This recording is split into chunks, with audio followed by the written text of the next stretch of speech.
आदरणीय एकनाथजी शिंदे साहेबांच्या नेतृत्वाखाली निर्णय झालेला आणि आता त्याची अंमलबजावणी करणं हा विषय त्या ठिकाणी प्रलंबित आहे, ही वस्तुस्थिती आहे। आणि म्हणून येणाऱ्या काळामध्ये शासनाकडनं अनुदान मिळवण्याच्यासाठी आम्ही त्या ठिकाणी पाठपुरावा करतो आहोत आणि मला विश्वास आहे की लवकरात लवकर त्याला निश्चितपणे यश मिळेल।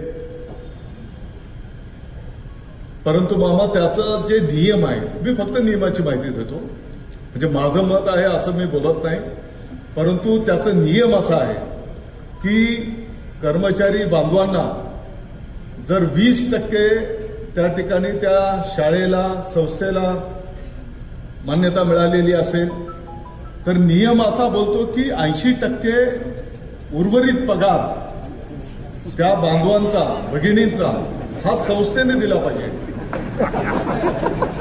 म्हणजे मी फक्त नियम सांगतो।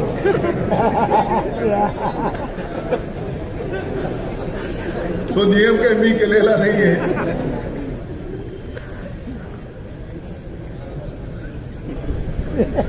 आदरणीय एकनाथजी शिंदे साहेबांच्या नेतृत्वाखाली निर्णय झालेला आणि आता त्याची अंमलबजावणी करणं हा विषय त्या ठिकाणी प्रलंबित आहे, ही वस्तुस्थिती आहे। आणि म्हणून येणाऱ्या काळामध्ये शासनाकडनं अनुदान मिळवण्याच्यासाठी आम्ही त्या ठिकाणी पाठपुरावा करतो आहोत आणि मला विश्वास आहे की लवकरात लवकर त्याला निश्चितपणे यश मिळेल।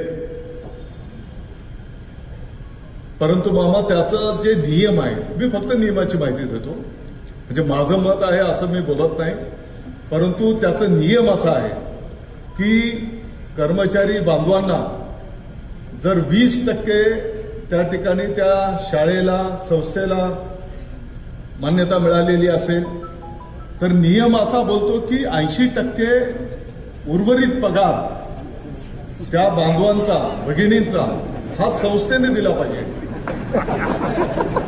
म्हणजे मी फक्त नियम सांगतो।